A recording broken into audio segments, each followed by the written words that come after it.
വയനാട്ടിലെ ദുരന്തബാധിത മേഖലകളിൽ 6ാം ദിവസവും തെരച്ചിൽ തുടരുമ്പോൾ ഇപ്പോൾ കേന്ദ്രമന്ത്രി സുരേഷ് ഗോപി പ്രദേശം സന്ദർശിച്ച മാധ്യമങ്ങളോട് പ്രതികരിക്കുന്ന തത്സമയ ദൃശ്യങ്ങളിലേക്ക്. പുനരധിവാസം എന്ന് പറയുന്നതാണ് ഇതിനകത്ത് ഏറ്റവും വലിയ ഒരു ചുമതലയുള്ളത്. അതിലേക്കാണ് ആദ്യം പോകേണ്ടത്. ഇന്ന് രാവിലെ മന്ത്രി റിയാസുമൊക്കെയായിട്ട് കൂടിക്കാഴ്ച നടത്തിയിരുന്നപ്പോൾ അത്തരത്തിലൊരു സംസ്ഥാന കേന്ദ്ര അല്ല, അതങ്ങനെ തന്നെയല്ലേ. അത് ചോദ്യം ചെയ്യാനോ അല്ലെങ്കിൽ അതിന് ഒരു മറുപടി ആഗ്രഹിക്കാനോ പാടുണ്ടോ? അതങ്ങനെ തന്നെ അല്ല.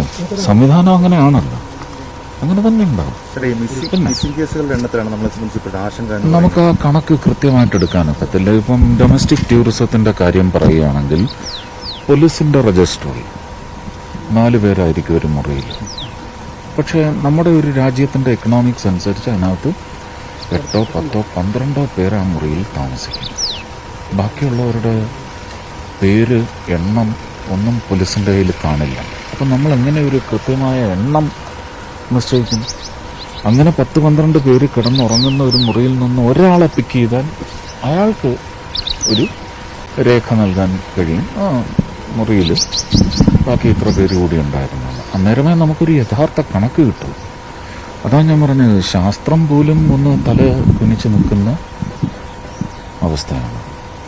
അപ്പം ചെന്നിരുന്ന് സംസാരിച്ചതിന് ശേഷം ISROയോട് ഒരു ഡീപ്പ് സ്റ്റഡി നടത്തുന്ന റഡാസിൻ്റെ ആവശ്യമുണ്ട്. ആ റീഡേഴ്സ് കൊണ്ടുവരുന്നത് എന്താണെന്ന് വെച്ചാൽ കളക്ടറുമായിട്ടൊന്നിരുന്ന് സംസാരിക്കണം, അല്ലാതെ നമുക്കൊന്നും പറയാനൊക്കത്തില്ല. അതിനുശേഷം ISRO ചെയർമാനെ വിളിച്ച് ഇവിടെ നിന്ന് തന്നെ സംസാരിച്ച് എന്താ വേണ്ടതെന്ന്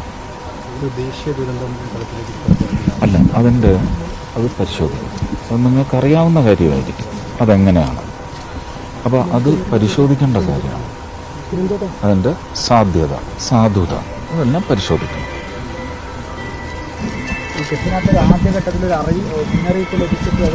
അല്ല, അതൊന്നും ഇപ്പം നമ്മൾ സംസാരിക്കേണ്ട കാര്യമല്ല. പാർലമെന്റിൽ ഉന്നയിച്ചു, അതിന് മറുപടി കൊടുത്തിട്ടുണ്ട്, അത്രയേ ഉള്ളൂ.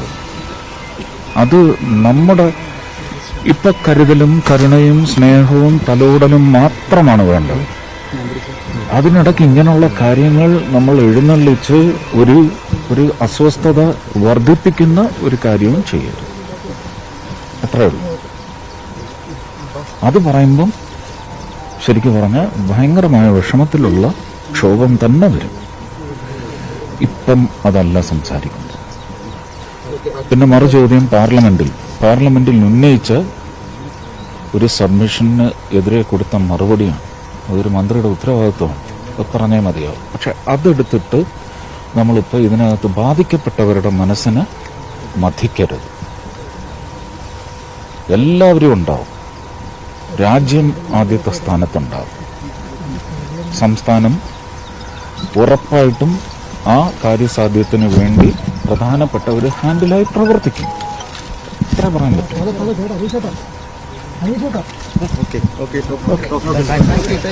കേന്ദ്രമന്ത്രി സുരേഷ് ഗോപി ദുരന്ത സ്ഥലം സന്ദർശിച്ച ശേഷം പ്രതികരിക്കുന്നു. അദ്ദേഹം സൂചിപ്പിക്കുന്നത് പോലെ എല്ലാവരും ഒപ്പമുണ്ട്, ഈ രാജ്യം ഒപ്പമുണ്ട്, സംസ്ഥാനം ഒപ്പമുണ്ട്.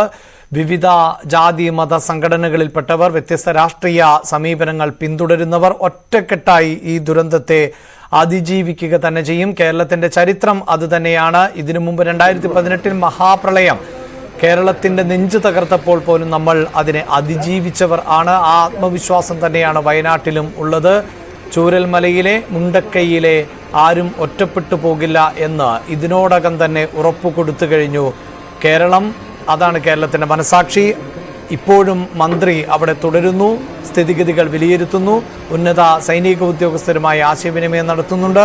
അതോടൊപ്പം തന്നെ സന്നദ്ധ സംഘടനാ പ്രതിനിധികൾ, മാധ്യമപ്രവർത്തകരൊക്കെയായി ആശയവിനിമയം ഇപ്പോഴും തുടർന്നുകൊണ്ടേ ഇരിക്കുകയാണ്. MS അനീഷ് കുമാർ ഉണ്ട്. അനീഷ്, നേരത്തെ മേപ്പാടിയിലെത്തിയ മന്ത്രി മുഹമ്മദ് റിയാസുമായി സംസാരിച്ചിരുന്നു, നിലവിലെ സാഹചര്യം മനസ്സിലാക്കിയിരുന്നു. അതിനുശേഷം ചൂരൽമലയിലും മുണ്ടക്കയിലുമൊക്കെ എത്തിയിരിക്കുന്നു. അതിനുശേഷം മാധ്യമങ്ങളെയും കണ്ടു. എന്താണ് സുരേഷ് ഗോപി പറഞ്ഞത്? എന്താണ് മറ്റു വിവരങ്ങൾ?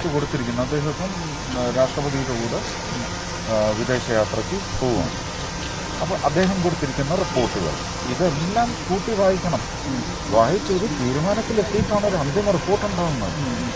നമുക്കിപ്പോൾ ആ റിപ്പോർട്ടിൻ്റെ പിന്നാലെ അല്ല ഓടേണ്ടത്. ഇവിടെ ഇനി പറഞ്ഞ് പേടിപ്പിക്കുന്നതല്ല, ഇനിയും ഈ മണ്ണിനടിയുണ്ട്.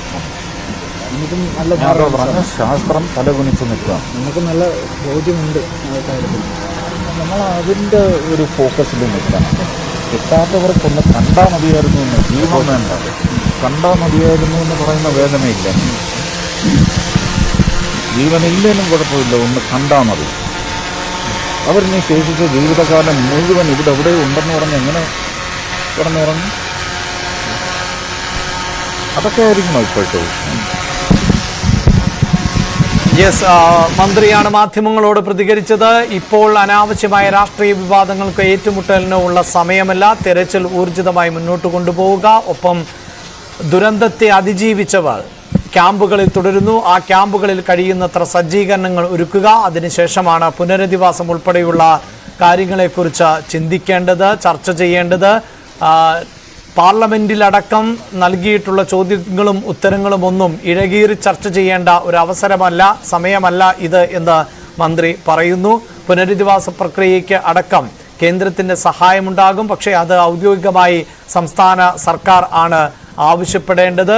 എല്ലാ റിപ്പോർട്ടുകളും വിവരങ്ങളും ഒക്കെ ലഭിച്ച ശേഷം കണക്കുകളുടെയും ദുരിതത്തിൻ്റെ ആഘാതത്തിൻ്റെയും ഒക്കെ അടിസ്ഥാനത്തിലാണ് കേന്ദ്ര സർക്കാരിൽ നിന്ന് സഹായം ലഭിക്കുക എന്നുകൂടിയാണ് ഇപ്പോൾ സുരേഷ് ഗോപി പറഞ്ഞു വെക്കുന്നത്. നേരത്തെ ഈ ദുരന്തമുണ്ടായതിന് തൊട്ടു പിന്നാലെ സംഭവസ്ഥലത്തേക്ക് കേരളത്തിൽ നിന്നുള്ള മറ്റൊരു മന്ത്രിയായ ജോർജ് കുര്യൻ ആണ് എത്തിയിരുന്നത്. ആ സമയത്ത് കേന്ദ്ര സർക്കാർ ചുമതലപ്പെടുത്തിയിരുന്നത് മലയാളിയായ മന്ത്രി ജോർജ് കുര്യനെയാണ്. അതോടൊപ്പം തന്നെ സുരേഷ് ഗോപിക്ക് അദ്ദേഹത്തിന് ശാരീരികമായ അസ്വസ്ഥതകൾ ഉണ്ടായിരുന്നത് കൊണ്ടാണ് തുടക്കത്തിൽ എത്താതിരുന്നത് എന്നാണ് പ്രതികരിച്ചത്. ഇപ്പോൾ അതിനിടയിലാണ് ഈ അപകട സ്ഥലത്തേക്ക് എത്തുന്നത്. ഈ സാഹചര്യം നേരിട്ട് സുരേഷ് ഗോപി കണ്ട് മനസ്സിലാക്കുകയും വിലയിരുത്തുകയും ഒപ്പം നേരത്തെ മന്ത്രി മുഹമ്മദ് റിയാസുമായി സാഹചര്യം വിലയിരുത്തുകയും സംസാരിക്കുകയും ചെയ്തു. MS അനീഷ് കുമാർ ചേരുന്നുണ്ട്. അനീഷ്, മന്ത്രിയുമായി നേരത്തെ കൂടിക്കാഴ്ച നടത്തിയിരുന്നു. അതിനുശേഷം മുണ്ടക്കൈ ഉൾപ്പെടെയുള്ള പ്രദേശത്തേക്ക് കേന്ദ്രമന്ത്രി എത്തുകയും ചെയ്തു. അദ്ദേഹം മാധ്യമങ്ങളോട് പ്രതികരിച്ചു. മറ്റെന്തെല്ലാമാണ് വിവരങ്ങൾ?